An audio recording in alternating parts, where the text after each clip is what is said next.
세상이 이해할 수 없는 것이란 제목으로 하나님 말씀 증거하겠습니다. 여러분 이런 생각을 해보신 적이 있는지 모르겠습니다. 저 사람들은 왜 진리의 말씀으로 도전을 해도 열심히 전도를 해도 잘 믿으려고 하지도 않고 믿을 수 없다는 표정을 지을까? 저 사람들은 왜 우리 기독신앙들의 신앙적인 행동을 보면서 의아해하고 이해하지 못하는 것일까? 사람들은 왜 지극히 신앙적인 초연함을 보고도 광신적이고 지나친 신앙행위라고 생각을 가지는 걸까? 이런 거 생각하는 거예요. 저는 사실 오랜 세월 동안 예수 믿지 않은 사람들하고 섞여 살면서 거의 그들을 포기할 뻔했습니다.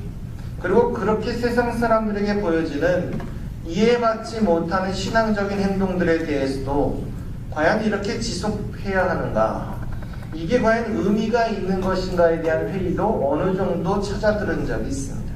그런데 그러다 어느 날 말씀을 깊이 묵상하면서 깨닫게 되어진 것은 그게 다 이유가 있고 목적이 있더라는 것입니다. 그리고 그것이 신앙의 신비이기도 하다는 것을 발견할 수가 있었습니다.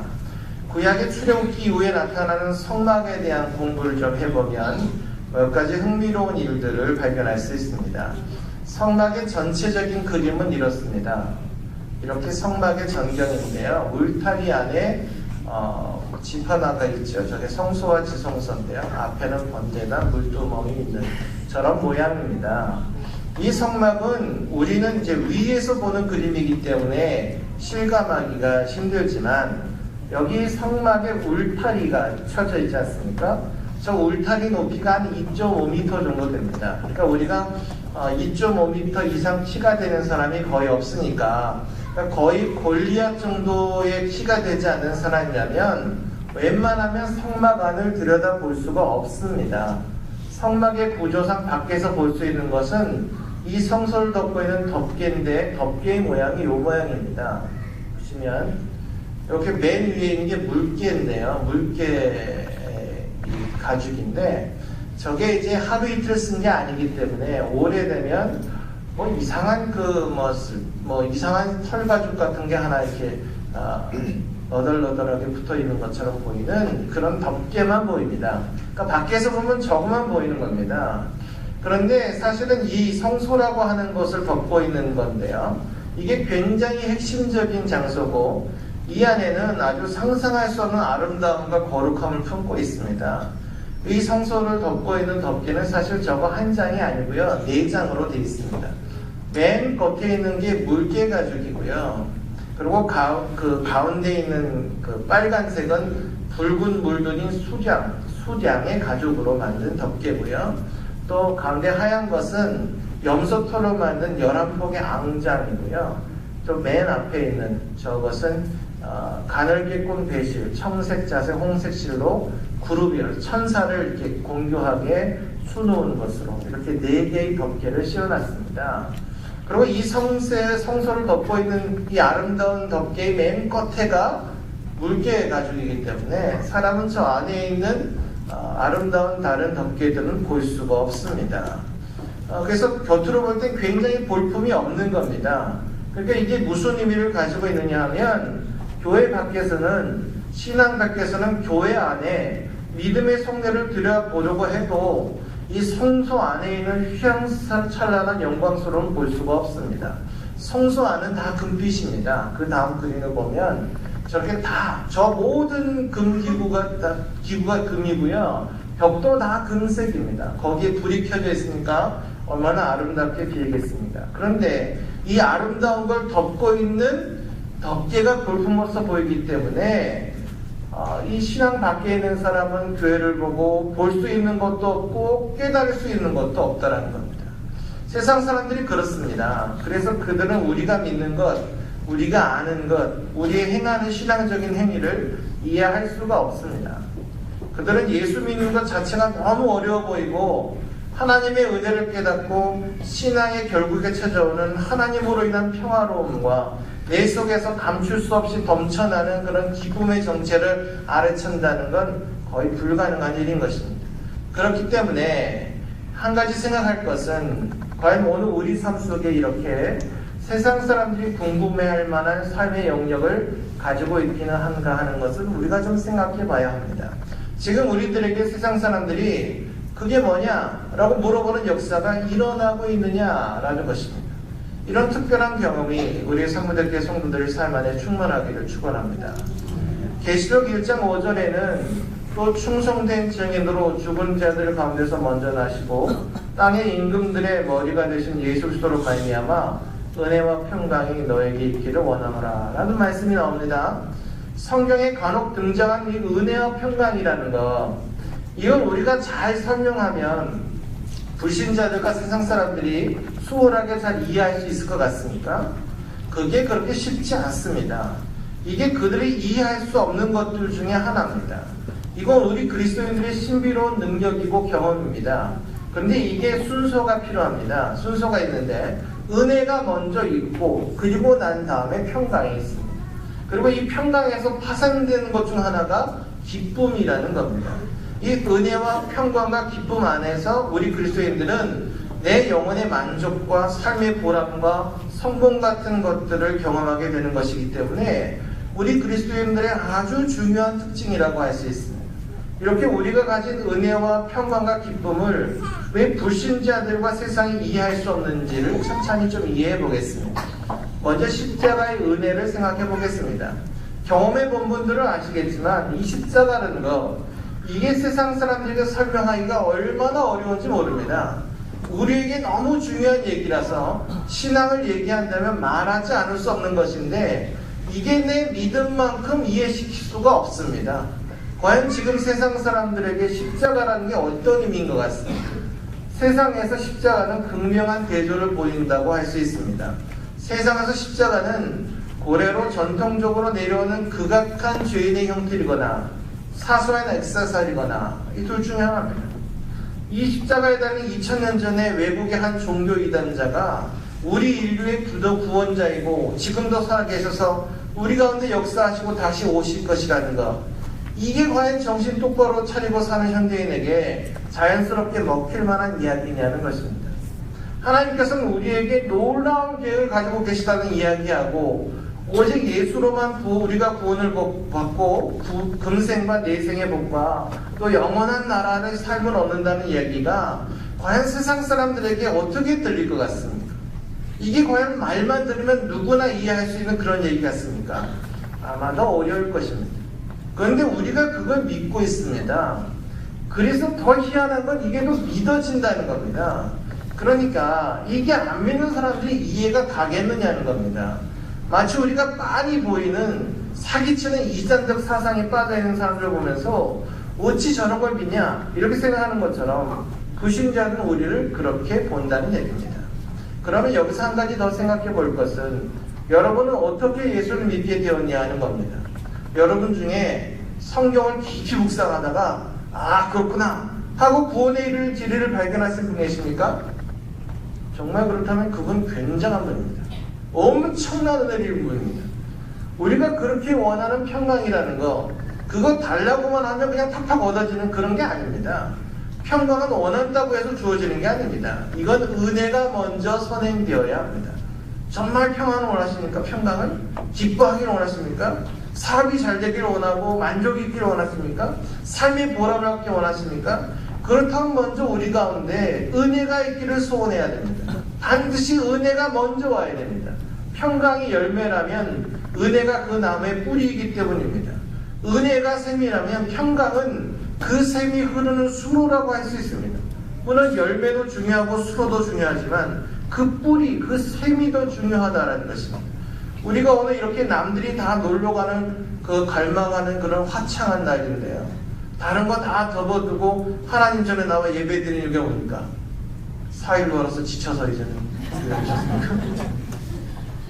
우리가 뭐 전방부대 병사들처럼 종교에서 뭐 동원되는 것도 아닌데 그냥 마음속에 특별한 이유 없어서 뭔지 몰라도 가야 되겠어서 그냥 이 교회에 나와 예배 드리는 그 이유가 뭐겠냐. 이건요 알게 모르게 우리가 은혜를 사모하기 때문이다 하는 것입니다. 여러분의 인생에 평강이 필요하십니까? 그렇다면 먼저 은혜가 있어야 합니다. 평강은 그냥 임하는 게 아닙니다.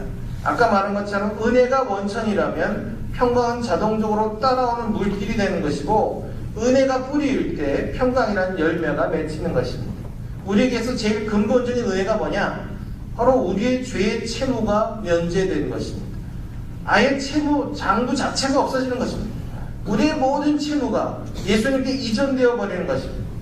우리의 모든 짐이 주님께로 넘어가 버린 것입니다. 이제 주님이 그 짐과 그 부담과 그 고통과 그 사명의 빚을 십자가에서 변제하신 것입니다. 그래서 우리는 모든 짐과 염려를 주님께 맡길 수 있습니다. 우리의 죄짐과 고통과 부담을 그저 잠시 치워주시는 것이 아니고, 나중에는 언젠가 해결해야 되는 게 아니고, 이제 지금 주님께서 모든 것을 확실하게 해결해 버리시기 때문에 더 이상 내 빚과 내 짐이 아니라는 것입니다. 이렇게 내 모든 무거운 짐과 내 모든 염려와 내 모든 빚이 주님께로 옮겨가 버리는 것입니다. 그래서 부티어 갚을 필요가 없는 인생으로 우리 모두를 만들어 주시는 것입니다. 이게 십자가의 은혜입니다. 이 은혜를 과연 세상 사람들이, 불신자들이 여러분 알 수 있겠습니까? 그래서 저들은 우리 그리스도인들을 근본적으로 이해하기가 쉽지 않습니다. 주님은 이제 우리 죄를 사하시고 우리를 죄에서 해방하신 은혜를 주시고는 우리에게 제사장 직분을 허락하셨습니다. 왕같은 제사장이랍니다. 지금 이 시대는 유대 나라도 레위 지파도 없습니다. 이 시대는 짐승을 잡아 희생을 드리는 제사장은 더 이상 필요하지 않습니다. 대제사장 되시는 예수 그리스도의 보혈을 의지해서 은혜의 보좌 앞으로 담대히 나아가는 거룩한 영적 제사장이 있을 뿐입니다. 우리 믿는 자들이 다 그렇게 됐습니다. 그리고 또 내가 되어진 게 아니라 삼아주셨습니다. 내가 능력이 있고 내가 실력이 있어서 된 것이 아닙니다. 커트라인을 통과해서 합격한 게 아닙니다. 하나님이 일방적으로 나를 제사장 삼아주셨습니다. 여기에 우리의 감격이 있는 겁니다. 한 30년 이상 된 복음서가가 있습니다. 나의 나된 것은이라는 복음서가 아시는 분이 있나 모르겠습니다. 제가 원래 다른 사람 앞에 노래 잘 안 부르는데 이거 한번 불러봐 그랬어서 연습을 했었나. 반주를 마치면 박자 틀렸다고 할까봐 반주 안 마치고, 그리고 가사 곡 다 모르실 테니까 틀려도 모를 걸 생각하고 그냥 한번 불러보겠습니다. 이 내용은 사실 제가 저의 인생의 주제가다 생각하고 부르는 찬송인데 노래가 좀 많이 헷갈리긴 합니다. 가사를 한번 들어보십시오. 만일 나의 생에 주님이 없었다면 지금 내 모습이 이대로 남아있을까.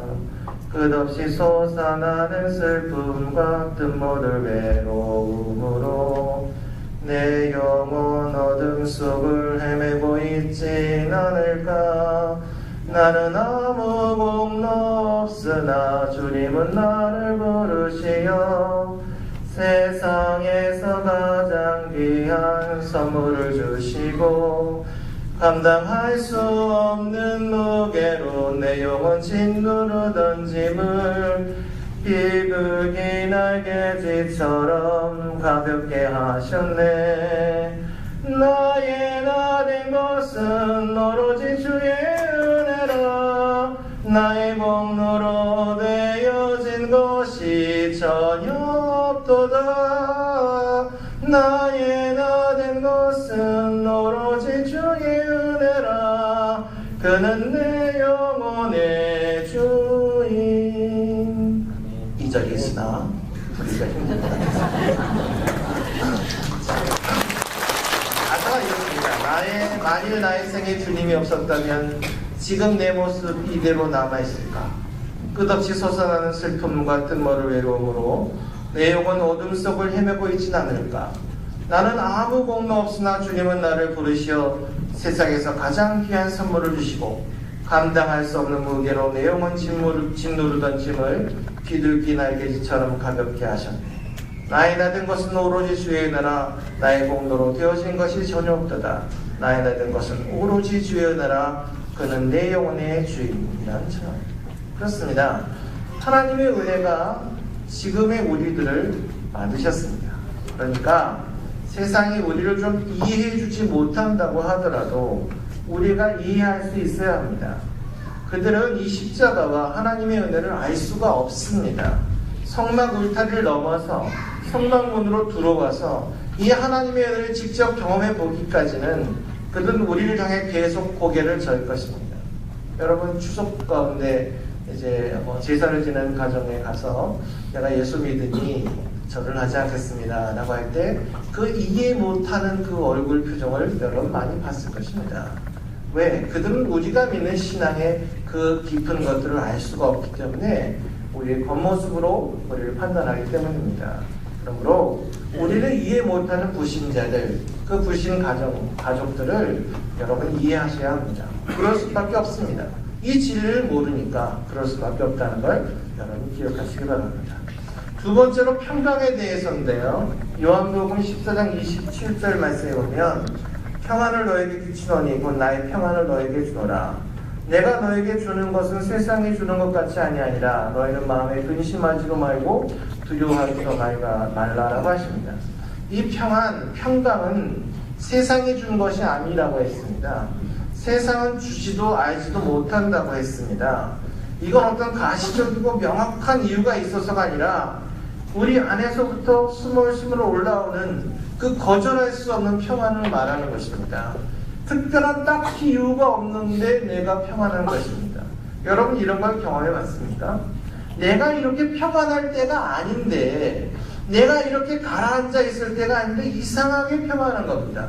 내 주변의 삶이 나를 이렇게 놔두고 있지 않은데 이상하게 나는 평안한 것. 여러분 유대교의 미드라시에 보면 이런 일화가 있습니다. 어느 날 다윗왕이 보석 세공자기를 불러서 말하기를 반지 하나를 만들되 거기에 내가 큰 승리를 거둬서 기쁨을 억제하지 못할 때 감정을 조절할 수 있고, 동시에 내가 절망에 빠져 있을 때 다시 내게 기운을 북돋아줄 수 있는 글귀를 새겨놓으라, 이렇게 명령을 내립니다. 좀처럼 그런 글귀가 생각나지 않자 보석 세공 장인은 지혜롭기로 소문난 솔로몬 왕자를 찾아갑니다. 이 자초지종을 말하고 도움을 청하니까 왕자가 대답해 주기를 그 반지에 이렇게 새겨 넣으십시오. 이건 역시 곧 지나가리라. 왕이 승리감에 도취해서 자만할 때 또는 패배해서 낙심했을 때 그 글귀를 보면 마음이 가라앉을 것입니다. 그렇습니다. 우리가 너무 잘 되고 형통할 때도 평안을 잃기가 쉽고, 너무 좌절하고 실패할 때도 평안을 잃기가 쉽습니다. 우리도 이 글귀를 좀 기억하셨으면 좋겠습니다. 이건 역시 곧 지나가리라. 여러분 중에 지금 모든 일이 너무 잘 되고 계신 분 계십니까? 막 모든 게 형통하고 탄탄대로에 서 있는 것 같습니까? 내 생에 이런 날이 다시 올까 싶은 그런 감격에 빠져 사는 분들이 계십니까? 지금 반드시 기억해야 될 것은 이건 역시 곧 지나갈 것이다 라는 것입니다. 어쩌면 언젠가는 지금이 기억도 나지 않을 수 있습니다. 혹시 지금 여러분 중에 될 일이 하나도 없고 오는 기회마다 내가 잡을 수 있는 것이 하나도 없고 뒤처지는 것 같고 열등감 생기고 너무 슬프고 우울하고 부를 이길 수 없는 그런 분 계십니까? 역시 반드시 기억할 것은 그건 역시 곧 지나갈 것이다 라는 것입니다. 이것도 역시 언젠가는 기억도 나지 않을 것입니다. 하나님께서는 우리가 어떤 일과 상황을 만나든지 우리가 마음을 하나님께로 하고 그 기준을 하나님으로 해서 세상 일로 흔들리지 않기를 원해하시고, 그래서 우리가 기도 응답의 확신을 가늠할 때 내 마음에 평안이 있느냐로 가늠하게 되는 것입니다. 그렇기 때문에 안달이 되거나 계속 불안하다면 우리는 조심스럽게 기도 제목을 좀 바꿔야 될지도 모르겠습니다. 그래서 평안이라는 자체가 우리에게 알려주는 대로 스스로를 변화시켜서 항상 흔들림이 없이 하나님의 섭리 안에 견고히 서는 거룩한 성도들이 되시길 축원합니다. 또 하나는 기쁨에 대해서입니다. 찬송가 442장 저 장미꽃 위에 있으리라는 후렴 마지막 부분을 보면 우리 서로 받은 기쁨은 그 기쁨은 알 사람이 없도다 이렇게 말했습니다. 우리가 받은 기쁨도 불신자들, 세상 사람들은 이해할 수가 없다 이런 말입니다. 춘향전에 보면 이런 얘기가 있습니다. 이복령이 과거에 급제한 후에 남원 땅에 내려와서 밤에 춘향이 엄마 월매에게 들러서 문을 두드립니다. 월매는 너무 반가워서 문을 열었는데 웬 그지가 와 있습니다. 한심해서 쳐다보고 있는데 저녁을 못 먹었으니까 밥 좀 해달랍니다. 월매가 답답한 마음으로 밥을 하긴 하지만 몽룡이 하도 괘씸해서 밥주걱으로 몽룡의 뺨을 한 대 칩니다. 여기까지 듣고 목사님 그거 춘향전이 아니라 흥부전인데요. 뭐 이럴 수 있죠. 이게 버전이 굉장히 많거든요. 그 중에 하나예요. 끝까지 들어보시고. 그래서 몽룡이가 다른 뺨도 이렇게 돌려대면서 장모 여기도 한 대 때려주고 했다고 합니다. 자, 여러분 생각을 좀 해보세요. 지금 이 상황에서 이쪽 뺨도 때려달라고 하는 이몽룡의 모습이 얼마나 여유가 있습니까? 상그지의 모습이 아니에요. 이몽룡이 지금 왜 이렇게 여유만만합니까? 그의 허리춤에 뭐가 있어서? 마패가 있어서. 만약에 정말 이몽룡이 그지가 돼갖고 지금 이 주걱으로 맞았고 구걸하고 있다면 인생이 뭡니까? 이거 죽고 싶지 않겠습니까? 또 다음날 이몽룡이 연적인 변삭도에게 다가가서 마침 연애를 하고 있는지라 자기에게도 한 상 차려달라고 하니까 이 개다리 소반에 음식을 차려달라고 탁 던져주니까 음식이 막 쏟아집니다. 쏟아진 음식을 주워 먹고 턱 털어 먹으면서 하는 말이 뭐냐? 써준 글이 있죠. 금준미주 천인혈이요 옥방가요 만성거라 총누락시 민누락이요 가성고치 원성거라. 서로 모르는 말입니다. 그죠? 내용이 뭐냐? 명의는 이런 건 내용입니다. 금동이의 아름다운 술은 1만 백성의 피로 옥서번에 맞춰 난주는 백성들의 피입니다. 촛불에 촛물 떨어질 때 백성의 눈물 떨어지고 노래소리 높은 곳에 원망소리 높았더라. 자, 근데 이게 중요한 게 아니고 이몽룡이 이런 푸대접을 받고 있음에도 이처럼 여유로운 이유가 어디 있습니까? 지금 그의 허리춤에 마패가 있어서 그런 겁니다. 만약에 정말 이몽룡이 그지가 돼갖고 지금 이렇게 상 엎어지고 주워 먹으면서 구걸하고 있다면 인생이 이게 뭐겠습니까? 죽고 싶지 않겠습니까? 여러분, 우리에게 있는 이 기쁨이 무엇입니까? 우리 안에 내 영혼에 마치 암에 와서 마패 같은 은혜가 있어서 여러분 아니겠습니까? 그렇기 때문에 좀 힘들어도 좀 울어도 하시고 힘들고 어려울 때마다 우리 영혼의 허리춤을 좀 만지면서 내 영혼에 주신 이 은혜의 평강의 마패를 부여잡고 기쁨으로 이 굴곡진 세상을 승리함으로 이겨내 보이겠다는 결단으로 열심히 현실을 살아가야 하는 것입니다. 이렇게 우리 기독신앙인들의 삶은 세상에 이해하기 어려운 신비로 쌓여 있습니다. 중요한 것은 세상에 이해하지 못한다고 우리가 틀린 게 아니라는 겁니다. 우리의 과제는 세상과 불신자들이 우리 그리스도인들의 이 신비로움을 궁금하게 만들어야 한다는 겁니다.